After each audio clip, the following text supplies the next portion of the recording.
दें, लखनऊ में चुनाव आयोग की रोक के बावजूद भीड़ जुटाना समाजवादी पार्टी को महंगा पड़ गया।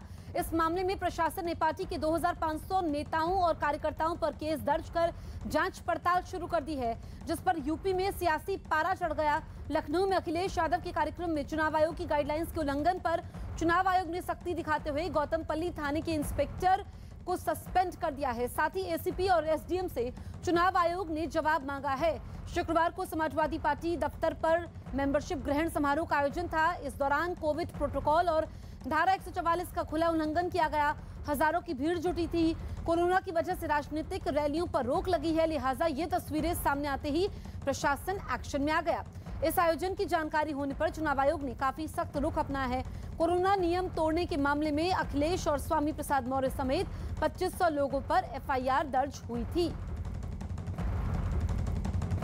द्वारा भी जो प्रावधान है उसका उल्लंघन नहीं किया जाना है और साथ ही साथ अगर इस प्रकरण में पुलिस के द्वारा एफआईआर दर्ज कराई गई है और यही निर्देशित दिया गया है पुलिस के अधिकारियों को कि इसमें जो नियम कानून है उसके अंतर्गत निष्पक्ष विवेचना करते हुए नियम कानून के अंतर्गत पूरी कार्रवाई की जाए। और मैं एक बार पुनः आपके माध्यम से सभी से अपील करता हूं कि कोविड-19 के नियमों का पालन और आदर्श आचार संहिता भी वर्तमान में प्रभावी है। इसमें जो आदर्श आचार संहिता के जो स्पष्ट नियम है और माननीय आयोग का निर्देश है, इसका पालन करना हम सभी का कर्तव्य है। चुनाव आचार संहिता है जो कहती है कि अभी इस 15 तारीख तक किसी प्रकार की रैली, भीड़, सभा वगैरह आयोजित नहीं की जाएगी। उसका उल्लंघन करके और कोविड के प्रावधानों को उल्लंघन करके भी वहाँ भीड़ जमा हो रहा है। इस सूचना पर हमारे पुलिस के प्रशासनिक अधिकारी वहाँ गए थे और वहाँ उन्होंने पाया था कि ऐसी कार्रवाई हो रही है, तो उन्होंने सबसे अनुरोध भी किया कि सब लोग चले जाएं। तत्काल उन लोगों ने पालन नहीं किया। फिर हमारे अधिकारियों ने उसकी वीडियोग्राफी भी कराई और फिर इस संबंध में थाने पर मुकदमा उचित धाराओं में पंजीकृत कराया गया है। उसकी विवेचना करके हम लोग कार्रवाई करेंगे। ये समाजवादी पार्टी कानून तोड़ने का दूसरा नाम है। समाजवादी पार्टी जब सरकार में रहती है तो कानून तोड़ती है और कानून को हाथ में लेती है। ये लाल टोपी इस बात की निशानी है कि वो हर चीज़ को तोड़ेंगे। समाजवादी पार्टी को ये ध्यान रखना चाहिए कि उनकी जो लाल टोपी है उसको कोरोना से बचने वाली नहीं है। तो भीड़ जो है पहले से जो समाजवादी पार्टी में जुड़े हुए लोग हैं उन लोगों की है और ये लोग जो ज्वाइन किए तो बड़ा धमाका करने की बात कर रहे थे। तो खाली जो लोग पहले से अनाउंस कर रहे हैं वही लोग जा पाए, तो बहुत बड़े धमाके का ऐलान कर रहे थे। इनका धमाका टाइम फिश हो गया। सपा की ये मूल संस्कृति है कि सरकारी नियमों, चुनाव आयोग के नियमों, देश की संवैधानिक संस्थाओं के निर्णयों का उल्लंघन करते हो और इस हल्ला बोल संस्कृति आज प्रकट हो गई कि जिस तरह से कोरोना प्रोटोकॉल का उल्लंघन किया गया, जिस तरह से चुनाव आयोग ने जो नियमावली बनाई थी उसका उल्लंघन किया गया। आरोपों का जवाब देने के लिए समाजवादी पार्टी और उनके सहयोगी दल मैदान में उतर आए। स्वामी प्रसाद मौर्य ने बीजेपी के आरोपों को गलत बताया और कहने लगे कि कार्यक्रम में सबने मास्क पहना हुआ था। पार्टी कार्यालय के अंदर कृषि कार्यक्रम की कोई परमिशन की आवश्यकता नहीं पड़ती। पार्टी कार्यालय इसीलिए होता है और वहाँ बहुत पर्याप्त जगह है, इसलिए प्रोटोकॉल के नियमों को पालन करते हुए जगह जगह वर्चुअल कार्यक्रम हेतु एलईडी कैमरे लगे थे। पहले तो बाउंड्री के अंदर 144 धारा लागू नहीं होती है। बाउंड्री के अंदर जहाँ तक कोरोना गाइडलाइंस का सवाल है तो उसकी जांच करा लें। हम लोग कहाँ कह रहे हैं, अगर हम दोषी हैं तो हमारे खिलाफ कार्रवाई करें, जांच करा लें, तो जांच का विषय है। समाजवादी पार्टी के दफ्तर में वर्चुअल का कार्यक्रम ज्वाइनिंग का था। किसी को बुलाया नहीं समाजवादी पार्टी ने, लेकिन लोग आए और लोग कोरोना के नियमों का पालन करते हुए मास्क लगा करके काम कर रहे हैं। बाबरी केस में पक्षकार रहे इकबाल अंसारी ने योगी को अयोध्या से उम्मीदवार बनाए जाने का समर्थन किया। कुछ दिनों से अटकलें लग रही हैं कि योगी आदित्यनाथ इस बार अयोध्या से विधानसभा चुनाव लड़ सकते हैं, जिसके बाद अयोध्या से जश्न की तस्वीरें आनी शुरू हो गई। एक दिन पहले ही अयोध्या में संतों ने एक दूसरे का मुंह मीठा करा के इस बात पर खुशी जाहिर की थी और योगी के अयोध्या से चुनाव लड़ने की अटकलों पर ही झूम उठे थे। जिसके बाद बाबरी केस में पक्षकार रहे इकबाल अंसारी भी योगी के राम की नगरी से चुनाव लड़ने के पक्ष में खड़े हो गए। योगी जी संत भी हैं, तो हम तो चाहते हैं कि योगी जी अयोध्या से चुनाव लड़ें। इस बात पर फाइनल मोहर लगना अभी बाकी है कि योगी कहां से चुनाव लड़ेंगे, लेकिन जिस तरह के संकेत मिले और उनके मथुरा से चुनाव लड़ने की अटकलों पर फुल स्टॉप लगने की खबर आई, उसके बाद इस खबर को और हवा मिल गई कि योगी अपना पहला विधानसभा चुनाव अयोध्या से लड़ेंगे। एक तरफ योगी आदित्यनाथ के अयोध्या से चुनाव लड़ने की खबर है, तो वहीं दूसरी ओर वहां राम मंदिर का काम तेजी से चल रहा है। बताया गया कि सीएम खुद मंदिर के निर्माण के काम पर नजर रखे हुए हैं।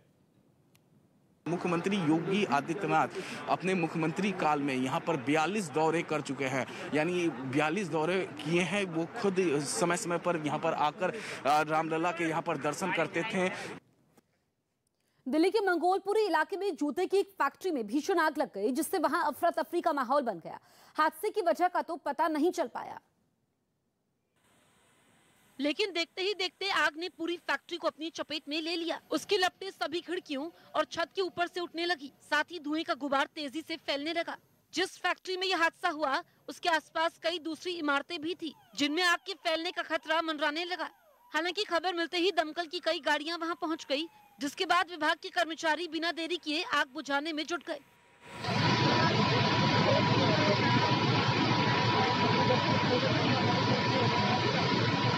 कई घंटों की मेहनत के बाद दमकल कर्मियों ने आग को बुझा दिया, लेकिन तब तक फैक्ट्री में रखा लाखों रुपए का सामान जलकर राख हो चुका था। इस हादसे में 2 लोगों के घायल होने की भी खबर है।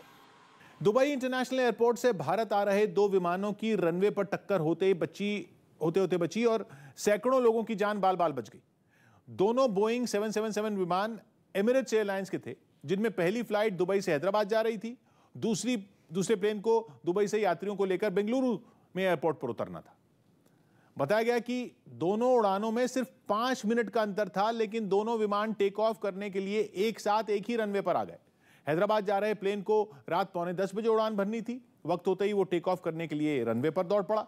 उसने 240 किलोमीटर प्रति घंटा की रफ्तार से भी पकड़ ली, लेकिन तभी उसी रनवे पर बेंगलुरु जा रहा विमान तेजी से आता दिखा। एक ही रनवे पर 2 विमानों को दौड़ता देखकर एटीसी यानी एयर ट्रैफिक कंट्रोल के होश उड़ गए। उसने हैदराबाद जा रहे प्लेन के पायलट को तुरंत रुकने को कहा। वो तो शुक्र रहा कि विमान बिना किसी दिक्कत के रुक गया और उसे कोई नुकसान नहीं पहुंचा, क्योंकि अगर दोनों एयरप्लेन टकरा जाते तो कई लोगों की जान पर बन आती। लेकिन वक्त रहते हादसा टाल दिया गया। इसके बाद एटीसी ने बेंगलुरु जा रही फ्लाइट को तो उड़ने दिया, लेकिन हैदराबाद जा रहे विमान को रोक दिया गया और उसने कुछ मिनट बाद उड़ान भरी। बताया गया कि यह घटना 9 जनवरी की है, जिसके जांच के आदेश दे दिए गए हैं और भारत में विमानों का संचालन करने वाली संस्था डीजीसीए ने भी यूएई की एविएशन अथॉरिटी से जांच रिपोर्ट की कॉपी देने को कहा है। लेकिन शुरुआती रिपोर्ट में यह सामने आया कि हैदराबाद जा रही फ्लाइट एटीसी से क्लियरेंस मिले बिना ही टेक ऑफ करने निकल पड़ी थी। अलवर केस में पीड़ित लड़की की हालत गंभीर है। 4 दिन बाद भी पुलिस के हाथ अभी तक खाली है। आरोपी गिरफ्त से दूर है, लेकिन इस मामले में नया मोड़ आ गया है।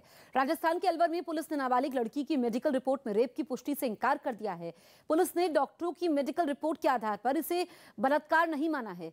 पुलिस ने शुरुआती जांच में मेडिकल रिपोर्ट और सीसीटीवी के आधार पर फिलहाल गैंगरेप को नकार दिया है, लेकिन चोट कैसे आई और रेप और गैंगरेप हुआ या नहीं, इस एंगल पर अभी भी पुलिस जांच कर रही है। जांच में लड़की को 3 जगह चोट लगने की बात सामने आई है। पुलिस ने रेप के सबूत मिलने पर जांच का दावा किया है। इसी बीच इस मामले में वारदात से पहले का पीड़िता से जुड़ा सीसीटीवी फुटेज सामने आया है। वारदात से ठीक पहले पीड़िता पैदल चलते नजर आई। अब पुलिस का कहना है कि बच्ची को चोट कैसे लगी, इसकी जांच जारी है। एक सेंसिटिव घटना है, तो पुलिस मुख्यालय और डीजी साहब इसके लिए गंभीर है। तो उसी परिप्रेक्ष्य में सिविल राइट्स की टीम भी यहाँ पर आई है, जिसमें मैं जो हमारे यहाँ की जो डिस्ट्रिक्ट टीम है उसको असिस्ट करने के लिए जो सेक्सुअल असॉल्ट की जो हम संभावना लेके चल रहे थे वो शायद इसमें कम है। तो अब हमारे पास अभी तक के फैक्ट से जो इन्फॉर्मेशन है और मेडिकल रिपोर्ट से और टेक्निकल एविडेंस से जो इन्फॉर्मेशन है वो ये बताती है कि इसमें दुष्कर्म की संभावना नहीं है। यूपी में बीजेपी की पहली लिस्ट में कई नेताओं की टिकट काटी जा सकती है। न्यूज 18 को सूत्रों से मिली जानकारी के मुताबिक फतेहपुर सीकरी सीट से उदय भान सिंह की टिकट कटना लगभग तय है। उनकी जगह पर पूर्व सांसद चौधरी बाबूलाल को टिकट दी जा सकती है। इसी तरह मथुरा जिले की गोवर्धन सीट से करिंदा सिंह टिकट कटने की खबर है, उनकी जगह ठाकुर मेघश्याम को टिकट मिल सकती है। सूत्रों के मुताबिक मेरठ कैंट सीट से सत्यप्रकाश अग्रवाल की भी टिकट काटे जाने की खबर है, जबकि अमरोहा जिले की नौगांव सादात सीट से संगीता चौहान का टिकट काटा जाना तय माना जा रहा है। सूत्र बताते हैं कि पश्चिमी यूपी के कुछ जिले ऐसे भी हैं जहां सभी मौजूदा विधायकों को टिकट दिए जाने का फैसला लिया गया है। इनमें गाजियाबाद, गौतम बुद्ध नगर, बागपत और मुजफ्फरनगर जिले शामिल हैं। मतलब यह कि इन चारों जिलों के सभी मौजूदा विधायकों को बीजेपी दोबारा चुनाव मैदान में उतारने का फैसला ले सकती है। अमेरिका से आने वाली 2 फ्लाइट को चीन ने रोक दिया। चीन ने 2 अमेरिकी उड़ानों को कुछ समय के लिए रोकने का फैसला लिया, क्योंकि पिछले दिनों इनमें 7 यात्री कोरोना पॉजिटिव पाए गए थे। हिमाचल प्रदेश बीजेपी अध्यक्ष सुरेश कश्यप की कोरोना रिपोर्ट पॉजिटिव आई। इसके बाद उन्होंने खुद को सभी से अलग कर लिया। बिहार में अब मेयर और डिप्टी मेयर को चुनने का हक मतदाताओं को दे दिया गया। इसके लिए राज्य सरकार ने नगर पालिका संशोधन अध्यादेश जारी कर दिया। इससे पहले चुने हुए प्रतिनिधि ही इस चुनाव प्रक्रिया में हिस्सा लेते थे। केंद्रीय मंत्री गिरिराज सिंह की कोरोना रिपोर्ट पॉजिटिव आई, जिसके बाद उन्होंने अपने संपर्क में आए लोगों से कोरोना जांच करवाने की अपील की। उत्तर प्रदेश में सियासी पारा पूरी उफान पर है। आज समाजवादी पार्टी के गठबंधन में एक और दल जुड़ सकता है। बड़ी खबर यह है कि एसपी और चंद्रशेखर रावण की आजाद समाज पार्टी के बीच गठबंधन का औपचारिक ऐलान हो सकता है। इसकी घोषणा दोपहर करीब 12:30 बजे तक एसपी दफ्तर में हो सकती है।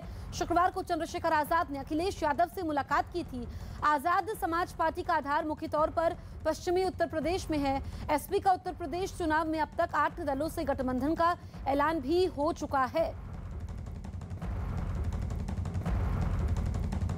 तो सपा ने यूपी चुनाव के लिए अब तक सुहेलदेव भारतीय समाज पार्टी, राष्ट्रवादी कांग्रेस पार्टी, जनवादी पार्टी, सोशलिस्ट राष्ट्रीय लोकदल, अपना दल, प्रगतिशील समाजवादी पार्टी, महान दल, आजाद समाज पार्टी से गठबंधन किया है। तो चंद्रशेखर रावण की पार्टी से आज गठबंधन का ऐलान हो सकता है। और अभी तक हम आपको बता रहे हैं कि कौन कौन से ऐसे दल हैं जो समाजवादी पार्टी के साथ आ चुके हैं, जिसमें ग्राफिक्स के जरिए आप देखिए अपना दल, कमेरावादी, इसके अलावा राष्ट्रीय लोकदल, महान दल, ये तमाम छोटे दल हैं जिसके साथ गठबंधन करके समाजवादी पार्टी जाति समीकरण को साधने की कोशिश कर रही है। अरविंद केजरीवाल पंजाब के मुख्यमंत्री चरणजीत चन्नी के इलाके में प्रचार करने पहुंचे। चन्नी रूपनगर जिले के चमकौर साहब सीट से विधायक हैं और केजरीवाल भगवंत मान के साथ वहीं पहुंचे। चमकौर साहिब में उन्होंने सड़क किनारे गाड़ी खड़ी की और खेतों में घुस गए। दोनों नेता पैदल चलकर वहां बैठे किसानों के बीच पहुंचे और उनके साथ बैठ गए, जिसे देखकर ऐसा लगा कि केजरीवाल और भगवंत मान किसी चौपाल में बैठे हों। केजरीवाल ने वहां किसानों से जो बात की उसे सुनकर लगा कि वो उनका मूड जानने के लिए उनकी नब्ज टटोल रहे हैं। तो इस बार बदलाव करना है नहीं करना? सर जरूर जी जरूर। बातों ही बातों में उन्होंने किसानों से पंजाब में दिल्ली जैसा विकास करने का वादा भी कर दिया। दिल्ली जैसे स्कूल बनाएंगे जी, शानदार। भ्रष्टाचार ही है, पैसे दे के नौकरियां नहीं नौकरी देंगे। अभी हमने दिल्ली में 10 लाख नौकरियां निकाली। पंजाब विधानसभा चुनाव के लिए आम आदमी पार्टी डोर टू डोर प्रचार करना शुरू कर चुकी है और अरविंद केजरीवाल ने प्रचार की कमान अपने हाथ में ले ली। कहा जा रहा है कि वो अचानक चमकौर साहब पहुंचे। ये सीट इसलिए खास है क्योंकि चरणजीत चन्नी इस सीट से विधायक हैं। उन्होंने पहली बार कांग्रेस में इसी सीट से चुनाव लड़ने के लिए दावेदारी पेश की थी, लेकिन उन्हें टिकट नहीं मिला था, जिसके बाद चरणजीत चन्नी ने 2007 में वहां से निर्दलीय चुनाव लड़ा था और जीत गए थे। वो 3 बार चमकौर साहब से विधायक रह चुके हैं और कहा जा रहा है कि इस बार भी वो इसी सीट से लड़ेंगे। लेकिन उड़ती उड़ती खबर यह है कि कांग्रेस दलित समुदाय के वोटरों को अपनी तरफ करने के लिए चन्नी को 2 जगहों से चुनाव लड़ने के लिए कह सकती है, जिनमें एक सीट तो चमकौर साहिब है, जबकि दूसरी सीट जालंधर का आदमपुर विधानसभा क्षेत्र हो सकता है। यूपी से बीजेपी सांसद रामशंकर कठेरिया पर केस दर्ज होगा। यूपी के इटावा से बीजेपी सांसद रामशंकर कठेरिया समेत 10 लोगों पर सिविल कोर्ट ने केस दर्ज करने का आदेश दिया। कुछ लोगों ने अदालत में अर्जी देकर ये आरोप लगाया था कि सांसद ने करोड़ों रुपए की 10 बीघा जमीन की गलत तरीके से अपनी पत्नी के नाम पर रजिस्ट्री करवा ली। 10 लोगों से मिलकर के वो जमीन अपने नाम करा ली, फर्जी कागजात बनाकर। उसके आधार पर उन्होंने फिर निर्मला कठेरिया के नाम वो जमीन दे दी। बिहार के सुपौल में करंट लगने से एसएसबी के 3 जवानों की मौत हो गई, जबकि 9 लोगों की हालत गंभीर है। महाराष्ट्र के गढ़चिरौली में पुलिस ने 2 लाख के इनामी नक्सली को गिरफ्तार कर लिया। इस पर हत्या समेत कई मामले दर्ज हैं।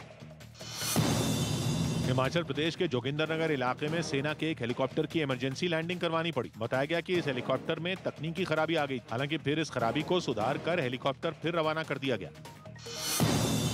पश्चिम बंगाल की डायमंड हार्बर महिला यूनिवर्सिटी के कुलपति नियुक्ति मामले पर राज्यपाल और राज्य सरकार में विवाद हो गया। राज्यपाल ने इस पद पर डॉक्टर तपन मंडल की नियुक्ति की, लेकिन उन्होंने ये पद संभालने से इनकार कर दिया। इसके बाद राज्य सरकार ने सोमा बनर्जी को नया कुलपति बना दिया। साथ ही राज्यपाल को राज्य सरकार के साथ सहयोग करने की भी बात कह दी।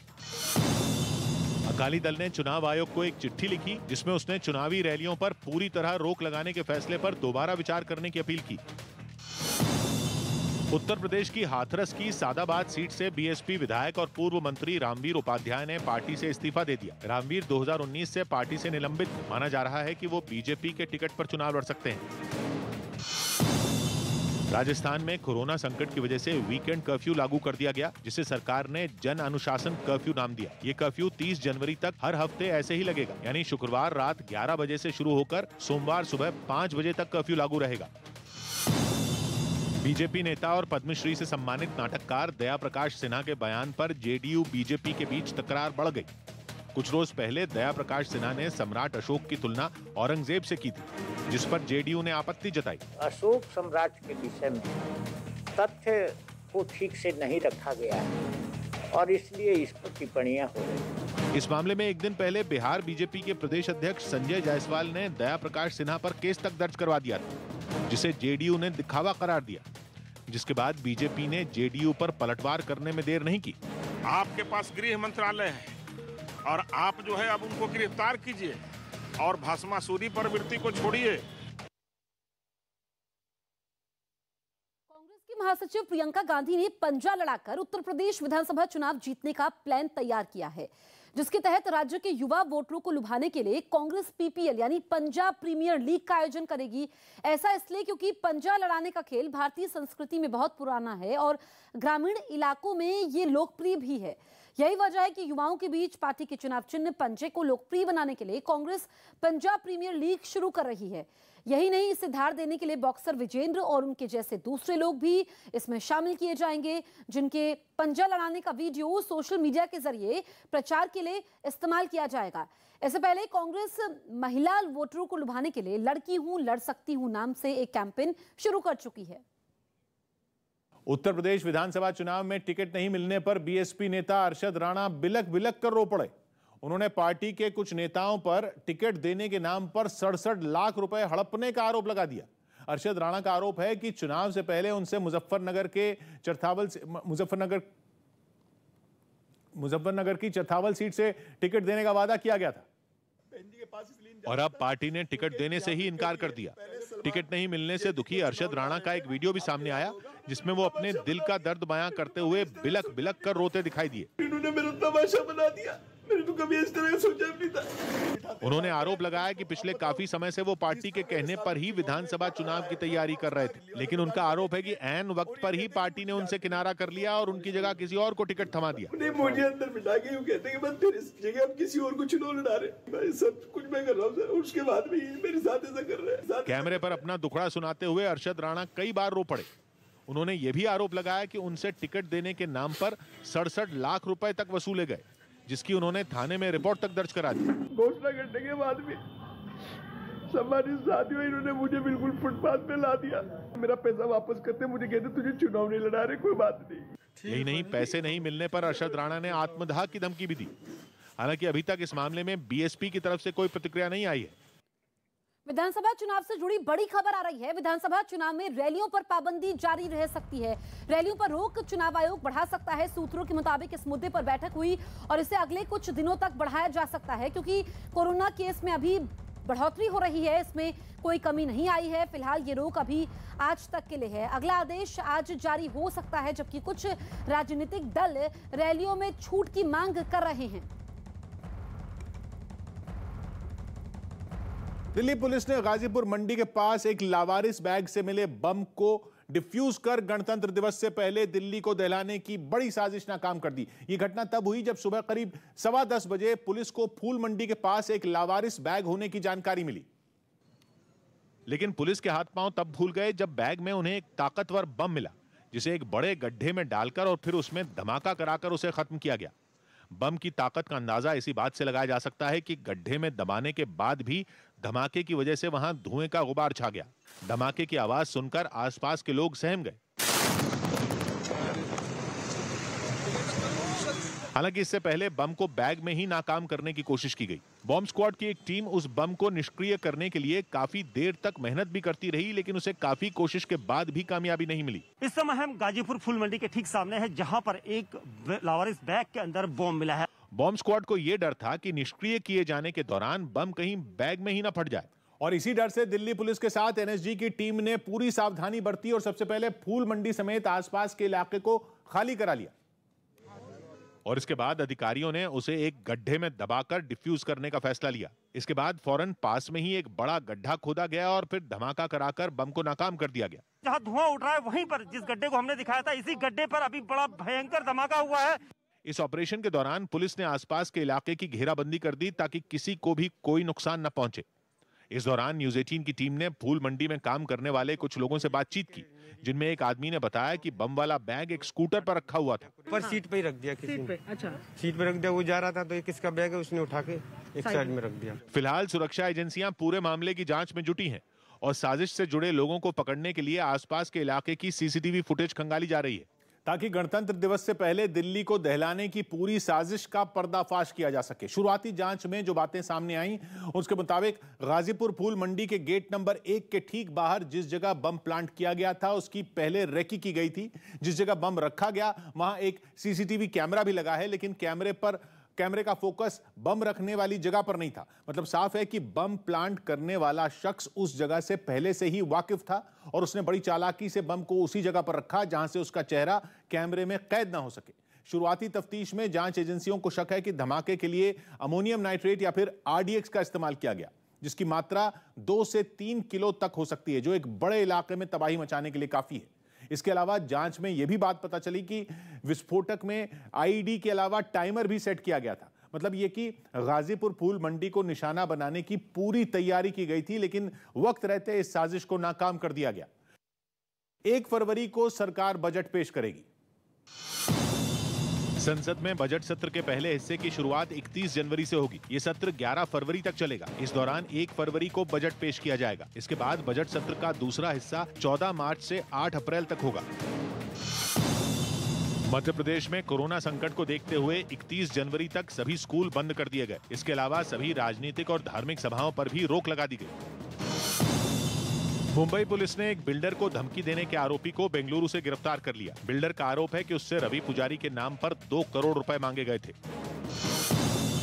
कलकत्ता हाईकोर्ट ने चुनाव आयोग को निगम चुनाव 1 से 1.5 महीने टालने पर विचार करने को कहा। बंगाल में 22 जनवरी को 4 नगर निगमों के लिए मतदान होना है, लेकिन एक याचिका में कोरोना संकट की वजह से इन्हें टालने की मांग की गई है। जम्मू कश्मीर के राजौरी से चौंकाने वाला वीडियो सामने आया। वहां एक पुलिस वाले ने मास्क ना लगाने पर 2 लोगों की पिटाई कर दी, जिसका एक वीडियो भी सामने आया। यह घटना 3 दिन पहले की बताई गई, जिसमें पुलिस वाले ने पहले तो उस लड़के के कान पकड़वाए, फिर उसे जोर से डंडा मार दिया। तभी बाहर खड़े दूसरे पुलिस वाले ने एक और लड़के को वहां भेज दिया। दूसरे लड़के के साथ ही उसने वैसा ही सलूक किया। वो लड़का पुलिस वाले ने से उसे छोड़ देने की मिन्नतें करता रहा, लेकिन उसने लड़के की एक ना सुनी और उसे मारता रहा। लड़कों को बुरी तरह पीटने का यह वीडियो सोशल मीडिया पर जमकर वायरल हो गया।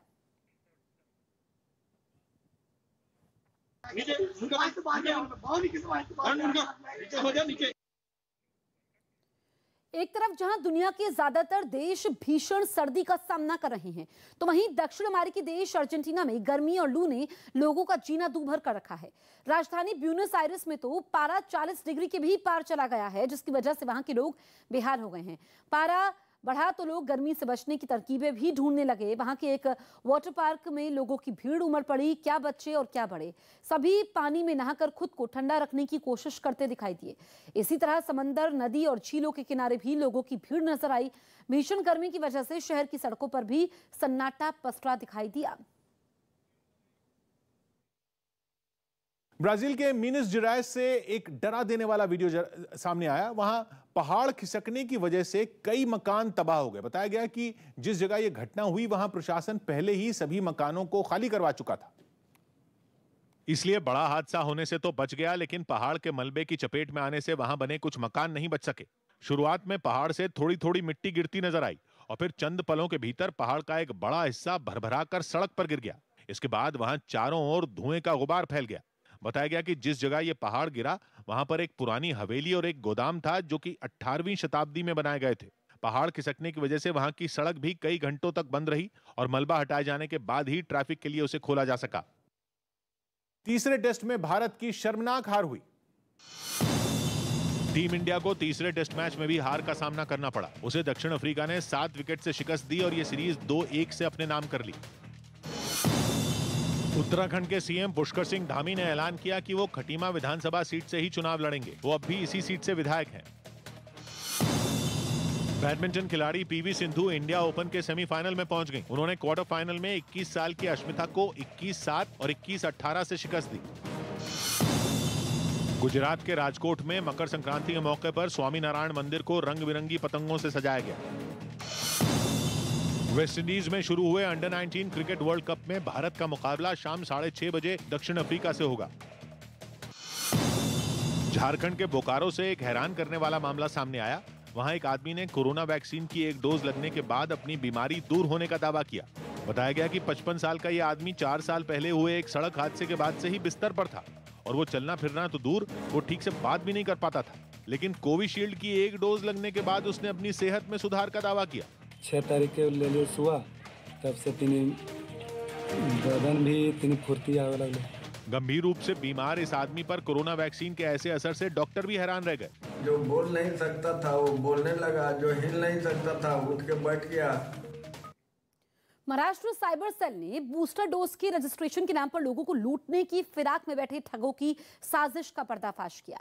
साइबर सेल की तरफ से एक एडवाइजरी जारी की गई जिसमें फेसबुक, ट्विटर जैसे सोशल मीडिया प्लेटफॉर्म पर अपनी वैक्सीनेशन सर्टिफिकेट शेयर करने वाले लोगों को आगाह किया गया और बताया कि उन वैक्सीनेशन सर्टिफिकेट्स की बदौलत लोगों की सारी अहम जानकारी साइबर अपराधियों के पास पहुंच चुकी है। ठगों के पास ऐसे लोगों की बैंक डिटेल्स तो पहले ही होती है। ऐसे में वो खुद को सरकारी अधिकारी बताकर उन्हें फोन करते हैं, उन्हें बहकाते हैं और कहते हैं कि अगर बूस्टर डोज के लिए रजिस्ट्रेशन करवाना है तो अपने फोन पर आया OTP शेयर करें।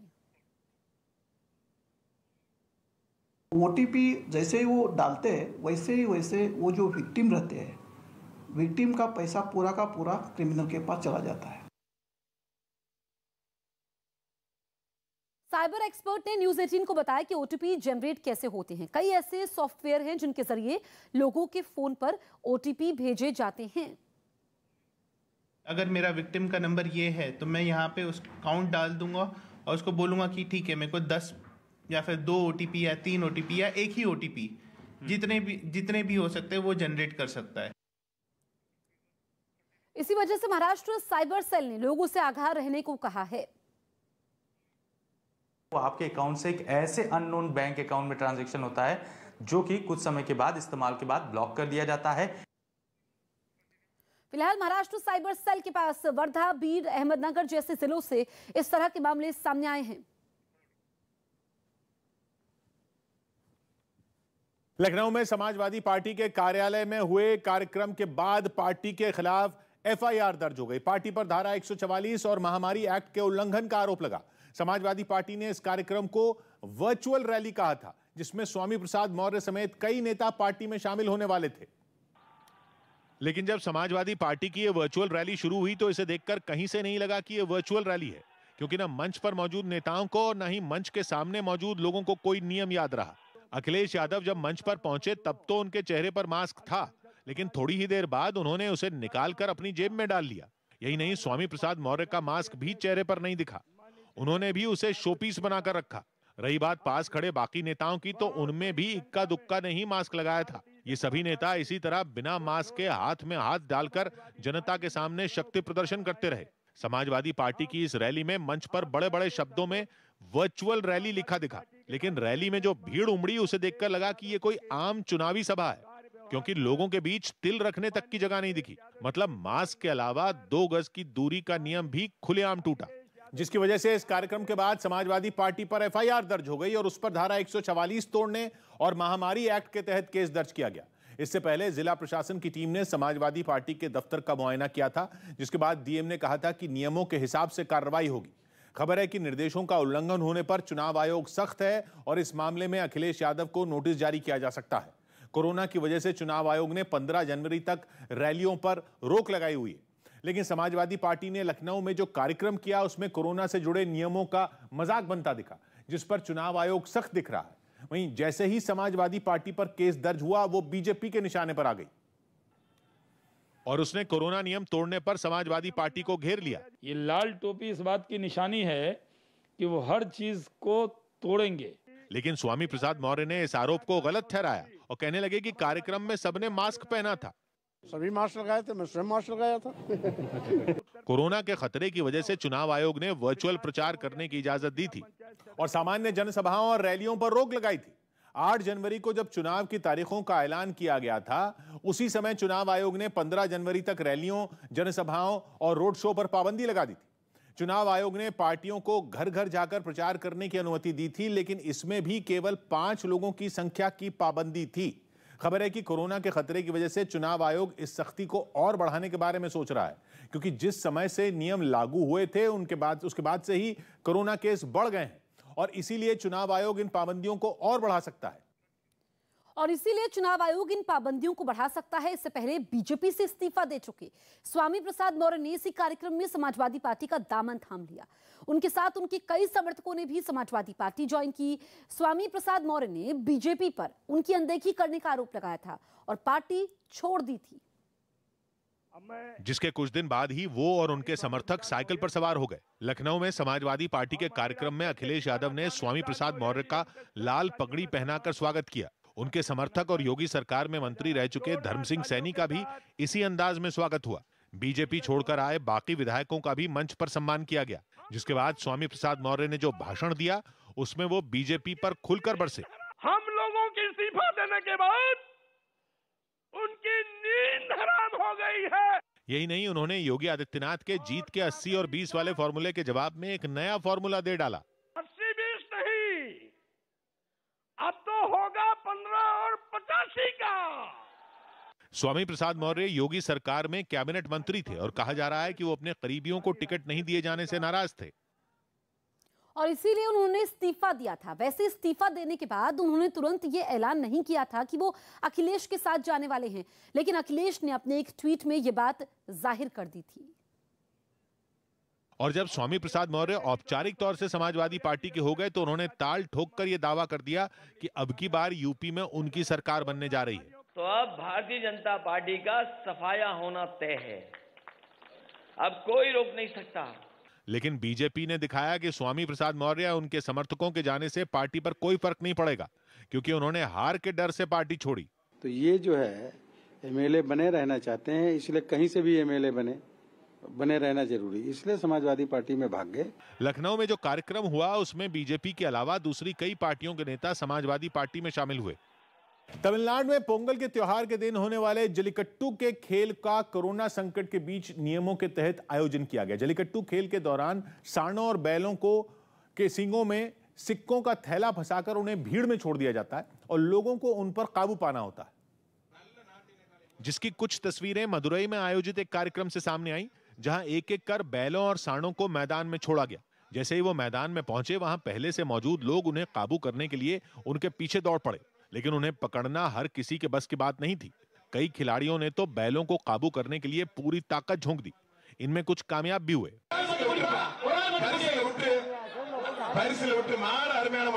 सामने आई तस्वीरों में एक खिलाड़ी तो बैल को काबू करने के लिए काफी दूर तक उसके साथ ही लटका चला गया। हालांकि बाद में बैल ने उसे भी पटक दिया। एक बैल तो इतना भड़क गया कि उसने पलटकर खिलाड़ियों पर ही हमला कर दिया। बैल के हमले से वहां अफरा तफरी मच गई। बाद में किसी तरह उसे काबू किया गया।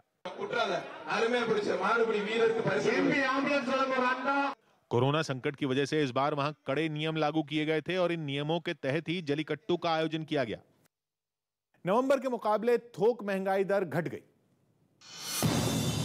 दिसंबर में थोक महंगाई दर घटकर 13.56% रही। इससे पहले नवंबर में ये 14.23% दर्ज की गई थी। कर्नाटक हाईकोर्ट ने राज्य में किसी भी तरह का धरना, रैली या किसी भी तरह की राजनीतिक भीड़ जुटाने पर रोक लगा दी। अदालत ने कोरोना खतरे की वजह से ये फैसला लिया। एक दिन पहले कांग्रेस को भी अपनी पदयात्रा रोकनी पड़ी थी।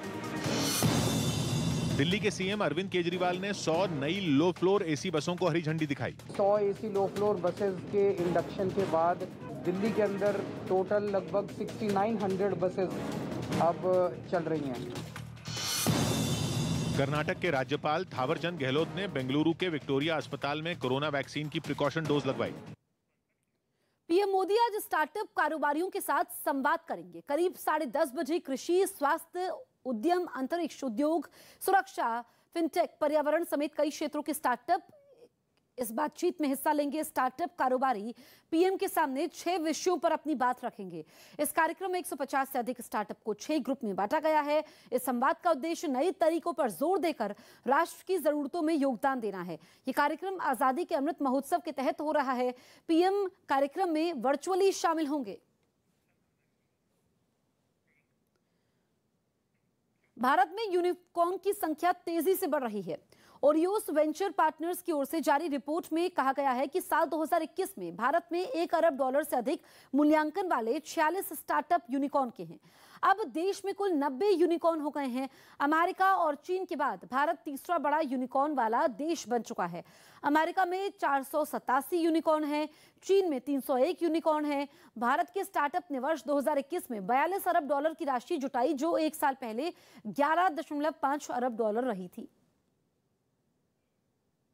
कोरोना के तेजी से बढ़ते मामलों के बीच ओमिक्रॉन वेरिएंट में तेजी से हो रहे म्यूटेशन के बारे में जानकारी सामने आई है। राजधानी दिल्ली के LNJP अस्पताल में हुई एक स्टडी में पता चला कि ओमिक्रॉन वेरिएंट में तेजी से बदलाव हो रहे हैं और इस वेरिएंट का वायरस अब तक 36 बार म्यूटेट हो चुका है। हालांकि दावा किया गया कि इतने म्यूटेशन के बावजूद ये वेरिएंट ज्यादा खतरनाक नहीं है और इसकी चपेट में आने वाले ज्यादातर लोगों में या तो कोई लक्षण ही नहीं दिखे या फिर बेहद हल्के लक्षण नजर आए। ऑस्ट्रेलिया सरकार ने जोकोविच को फिर झटका दिया। ऑस्ट्रेलिया सरकार ने सर्बिया के टेनिस खिलाड़ी नोवाक जोकोविच का वीजा फिर रद्द कर दिया। झारखंड के जामताड़ा से कांग्रेस विधायक इरफान अंसारी ने अपने इलाके में 14 सड़कों की सौगात दी, लेकिन इस दौरान उनके एक बयान ने उनके लिए परेशानी खड़ी कर दी। 14 महत्वपूर्ण सड़कें हैं।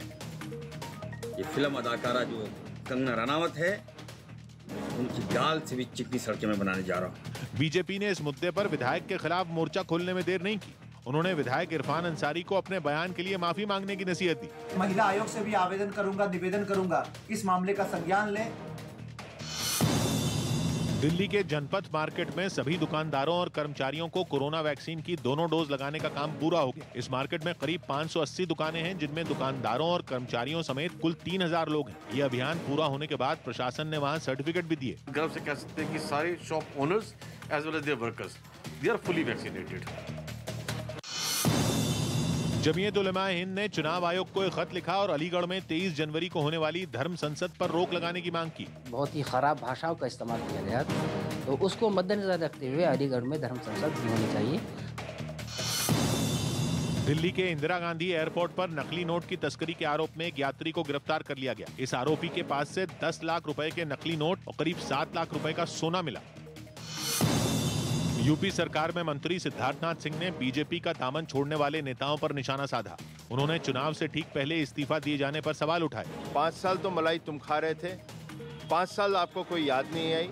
इस हमले पर मंत्री पद से इस्तीफा देकर समाजवादी पार्टी में शामिल हुए धर्म सिंह सैनी ने भी पलटवार किया और जांच की चुनौती दे दी। अगर हमने मलाई खाई है, जांच करवावे, हमें जेल भेजे। छत्तीसगढ़ के कांकेर में हुए एक आईईडी धमाके में एसएसबी का एक जवान घायल हो गया। यूपी के महोबा से हैरान करने वाली तस्वीरें सामने आई। वहां मामूली बात पर 2 गाड़ियों के ड्राइवरों के बीच मारपीट हो गई। बताया गया भाड़े को लेकर उनके बीच विवाद शुरू हुआ था, जो कुछ ही देर में इतना बढ़ गया कि उन्होंने एक दूसरे के साथ मारपीट शुरू कर दी।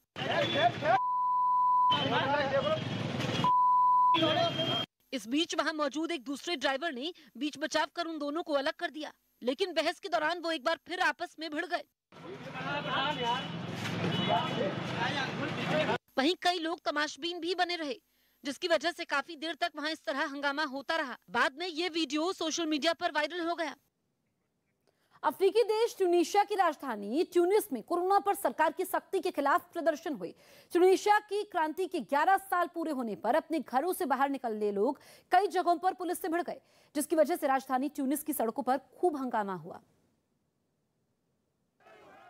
जिसकी वजह से राजधानी ट्यूनिस की सड़कों पर खूब हंगामा हुआ। एक इलाके से सामने आई तस्वीर में प्रदर्शनकारी आगे बढ़ने के लिए पुलिस से धक्का मुक्की करते दिखाई दिए।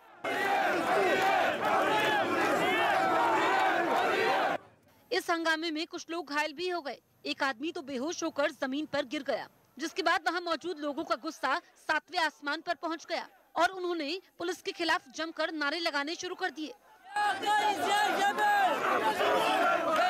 खबर है कि कई जगहों पर पुलिस को प्रदर्शनकारियों पर इससे भी ज्यादा सख्ती बरतनी पड़ी और उन पर पानी की बौछार के साथ आंसू गैस के गोले भी दागे गए।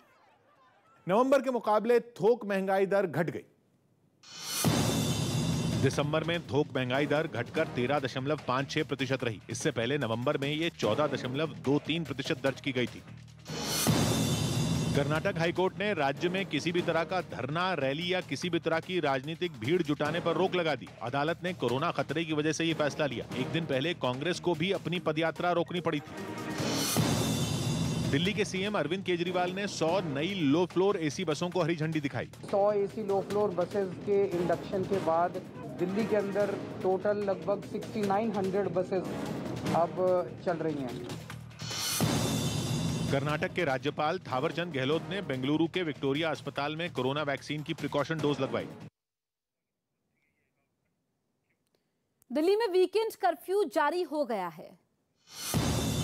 कोरोना की डरावनी रफ्तार पर ब्रेक लगाने के लिए दिल्ली में वीकेंड कर्फ्यू जारी हो गया है। सोमवार सुबह 5 बजे तक गैर आवश्यक गतिविधियों पर रोक रहेगी। दिल्ली में पिछले 24 घंटे में कोरोना के 24,000 नए मामले सामने आए, जबकि 34 मरीजों की मौत हो गई। वहीं संक्रमण दर 30% के पार पहुंच गई है। गोवा विधानसभा चुनाव में अपनी किस्मत आजमाने के लिए आम आदमी पार्टी ने एड़ी चोटी का जोर लगा दिया है। दिल्ली के मुख्यमंत्री अरविंद केजरीवाल आज और कल 2 दिनों के लिए गोवा में चुनावी दौरे करेंगे। आम आदमी पार्टी गोवा की 40 विधानसभा सीटों पर अब तक 25 उम्मीदवारों की नामों की घोषणा कर चुकी है। गोवा विधानसभा चुनाव में 14 फरवरी को मतदान होगा, जबकि 10 मार्च को नतीजे आएंगे। आरएसएस की इकाई मुस्लिम राष्ट्रीय मंच ने अल्पसंख्यक समुदाय से 5 राज्यों में होने वाले विधानसभा चुनाव में बीजेपी को वोट देने की अपील की। साथ ही दावा किया कि बीजेपी शासित राज्यों में मुस्लिम सबसे ज्यादा खुश हैं। साथ ही कहा कि कांग्रेस, समाजवादी पार्टी और बीएसपी उन्हें सिर्फ वोट बैंक समझती है। आर्मी डे के मौके पर राजस्थान के जैसलमेर में आज दुनिया का सबसे बड़ा राष्ट्रीय ध्वज लहराएगा। ये 225 फीट लंबा और 150 फीट चौड़ा झंडा होगा। राष्ट्रीय ध्वज को आर्मी स्टेशन की पहाड़ी की चोटी पर फहराया जाएगा। पीएम मोदी स्टार्टअप इंडिया अभियान के तहत आज नए उद्यमियों से बात करेंगे। पीएम मोदी स्टार्टअप इंडिया अभियान के तहत आज नए उद्यमियों से बात करेंगे। कृषि, स्वास्थ्य, अंतरिक्ष और सुरक्षा जैसे क्षेत्रों में काम करने वाले लोगों का पीएम हौसला बढ़ाएंगे। सुबह 10:30 बजे वीडियो कॉन्फ्रेंसिंग के जरिए ये चर्चा होगी। यूपी चुनाव के लिए बीएसपी ने सभी विधानसभा सीटों पर प्रत्याशियों की फाइनल लिस्ट तैयार कर ली है। आज बीएसपी की पहली लिस्ट आ सकती है। बीएसपी प्रमुख मायावती अपने जन्मदिन के मौके पर प्रेस कॉन्फ्रेंस भी करेंगी। मध्य प्रदेश के इंदौर में पुलिस ने नकली घी तैयार करने वाले कारखाने पर छापा मारा। पुलिस ने वहां से 450 किलो नकली घी बनाने की मशीनें और कच्चा माल बरामद किया। पिछले 24 घंटे में मुंबई पुलिस के 136 पुलिस वाले कोरोना की चपेट में आ गए हैं। अब तक 126 पुलिस वालों की कोरोना से मौत हो चुकी है। यूपी चुनाव के लिए बीजेपी की पहली लिस्ट जारी होने से पहले परिवार के लिए टिकट की दावेदारी तेज होती दिखी। न्यूज 18 को सूत्रों से मिली जानकारी के मुताबिक केंद्रीय मंत्री कौशल किशोर ने 2 विधानसभा सीटों पर अपने परिवार की दावेदारी पेश की है, जिनमें एक लखनऊ की मलिहाबाद सीट है, जहां से अभी उनकी पत्नी जयदेवी किशोर विधायक हैं। हालांकि सूत्रों के हवाले से खबर है कि इस बार उन्होंने इस सीट से अपने छोटे बेटे विकास किशोर के लिए टिकट की मांग की है, जबकि सीतापुर की सिधौली सीट से उन्होंने अपनी पत्नी जयदेवी किशोर या बड़े बेटे प्रभात किशोर को उम्मीदवार बनाने की बात कही है। इस सिधौली सीट पर 2017 के चुनाव में बीएसपी की टिकट पर हरगोविंद भार्गव ने जीत दर्ज की थी, जो अब समाजवादी पार्टी में शामिल हो चुके हैं। वहीं बीजेपी पिछले चुनाव में सिधौली सीट पर 3रे स्थान पर रही थी। इस वक्त की बड़ी खबर आपको बता दें, विधानसभा चुनाव से जुड़ी हुई। विधानसभा चुनाव में रैलियों पर पाबंदी जारी रह सकती है। रैलियों पर रोक चुनाव आयोग बढ़ा सकता है। सूत्रों के मुताबिक इस मुद्दे पर बैठक हुई और इसे अगले कुछ दिनों तक बढ़ाया जा सकता है, क्योंकि कोरोना केस में अभी भी बढ़ोतरी हो रही है। इसमें कोई कमी नहीं आई है। फिलहाल ये रोक अभी आज तक के लिए है। अगला आदेश आज जारी हो सकता है, जबकि कुछ राजनीतिक दल रैलियों में छूट की मांग कर रहे हैं। Chief of defence staff general Bipin Rawat के हेलीकॉप्टर क्रैश की जांच रिपोर्ट सामने आ गई। रिपोर्ट में दावा किया गया कि यह हादसा न तो हेलीकॉप्टर में कोई खराबी आने के कारण हुआ और न ही कोई साजिश हुई, बल्कि हादसा अचानक मौसम बदलने के कारण हुआ। दावा है कि इस जांच के दौरान केवल ब्लैक बॉक्स से मिली जानकारियों को ही आधार नहीं बनाया गया, बल्कि जांच टीम ने हादसे वाली जगह के पास पहुंचकर चश्मदीदों से बात भी की। सभी जानकारियों के सामने आने के बाद जांच टीम इस नतीजे पर पहुंची कि हेलीकॉप्टर क्रैश अचानक मौसम बदलने के कारण हुआ। 8 दिसंबर को वायुसेना का मी-17 V5 हेलीकॉप्टर कुन्नूर के उस इलाके में उड़ान भर रहा था जहां का मौसम बहुत तेजी से बदलता है। यह इलाका चाय के बागान के लिए जाना जाता है और सबसे बड़ी मुश्किल यहां यह है कि बादल बेहद कम ऊंचाई पर पहुंच जाते हैं, मतलब जमीन के बेहद करीब। जांच रिपोर्ट में भी यही दावा कर रही है कि अचानक मौसम बदलने के कारण हेलीकॉप्टर बादलों में दाखिल हो गया, जहां से संभल पाना बेहद मुश्किल हो गया। जांच करने वाली टीम ने इस तरह के हादसों को टालने के लिए कुछ सिफारिशें भी की हैं, जिन पर विचार किया जा रहा है। अकाली दल ने चुनाव आयोग को एक चिट्ठी लिखी जिसमें उसने चुनावी रैलियों पर पूरी तरह रोक लगाने के फैसले पर दोबारा विचार करने की अपील की। उत्तर प्रदेश की हाथरस की सादाबाद सीट से बीएसपी विधायक और पूर्व मंत्री रामवीर उपाध्याय ने पार्टी से इस्तीफा दे दिया। रामवीर 2019 से पार्टी से निलंबित, माना जा रहा है कि वो बीजेपी के टिकट पर चुनाव लड़ सकते हैं। राजस्थान में कोरोना संकट की वजह से वीकेंड कर्फ्यू लागू कर दिया गया, जिसे सरकार ने जन अनुशासन कर्फ्यू नाम दिया। ये कर्फ्यू 30 जनवरी तक हर हफ्ते ऐसे ही लगेगा, यानी शुक्रवार रात 11 बजे से शुरू होकर सोमवार सुबह 5 बजे तक कर्फ्यू लागू रहेगा। बीजेपी नेता और पद्मश्री से सम्मानित नाटककार दया प्रकाश सिन्हा के बयान पर जेडीयू बीजेपी के बीच तकरार बढ़ गई। कुछ रोज पहले दया प्रकाश सिन्हा ने सम्राट अशोक की तुलना औरंगजेब से की थी, जिस पर जेडीयू ने आपत्ति जताई। अशोक सम्राट के विषय में तथ्य को ठीक से नहीं रखा गया है और इसलिए इस पर टिप्पणियां हो रही। इस मामले में एक दिन पहले बिहार बीजेपी के प्रदेश अध्यक्ष संजय जायसवाल ने दया प्रकाश सिन्हा पर केस तक दर्ज करवा दिया था, जिसे जेडीयू ने दिखावा करार दिया, जिसके बाद बीजेपी ने जेडीयू पर पलटवार करने में देर नहीं की। आपके पास गृह मंत्रालय है और आप जो है अब उनको गिरफ्तार कीजिए और भस्मासुरी प्रवृत्ति को छोड़िए। सड़क हादसों में लोगों की जान बचाने के लिए केंद्र सरकार ने एक अहम फैसला लिया, जिसकी जानकारी खुद केंद्रीय सड़क परिवहन मंत्री नितिन गडकरी ने ट्विटर पर दी और बताया कि उन्होंने 8 लोगों की क्षमता वाली गाड़ियों में कम से कम 6 एयरबैग होने के ड्राफ्ट नोटिफिकेशन को मंजूरी दी है। पिछले कुछ महीनों से एयरबैग के नियम पर विचार चल रहा था, जिसके तहत 2019 में 1 एयरबैग ड्राइवर की सीट के लिए और फिर इस महीने से 1 एयरबैग ड्राइवर के साथ वाली सीट के लिए जरूरी कर दिया गया था और अब 4 और एयरबैग्स के नियम का ड्राफ्ट मंजूर किया गया है। हालांकि इसके बाद ऐसी कारों की कीमत 30 से 50 हजार रुपए तक बढ़ सकती है। 80 के दशक में चोरी हुई योगिनी की मूर्ति को लंदन में मौजूद भारतीय उच्चायोग को सौंप दिया गया है। 1980 के दशक में यूपी के एक मंदिर से बकरी के सिर वाली 10वीं सदी की योगिनी की मूर्ति चोरी हो गई थी। वो मूर्ति अब ब्रिटेन ने भारत को वापस सौंप दी है। बकरी के सिर वाली योगिनी मूर्ति बलुआ पत्थर से बनी थी। अक्टूबर 2021 में भारतीय उच्चायोग को लंदन के पास एक निजी निवास के बगीचे में इस मूर्ति के बारे में जानकारी मिली। अब इस मूर्ति को प्रतिमा को भारतीय पुरातत्व सर्वेक्षण नई दिल्ली को भेजा जा रहा है। जानकारी के मुताबिक ये एक काफी दुर्लभ मूर्ति है, जिसकी आदिवासी समाज काफी पूजा करता था। इस मूर्ति को इतना ज्यादा दुर्लभ इसलिए माना गया है क्योंकि इसका सिर बकरे का है और बाकी शरीर इंसान का।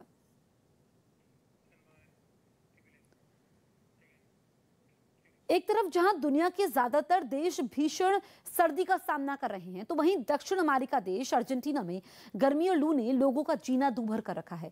राजधानी ब्यूनस आयर्स में तो पारा 40 डिग्री के भी पार चला गया है, जिसकी वजह से वहां के लोग बेहाल हो गए हैं। पारा बढ़ा तो लोग गर्मी से बचने की तरकीबें भी ढूंढने लगे।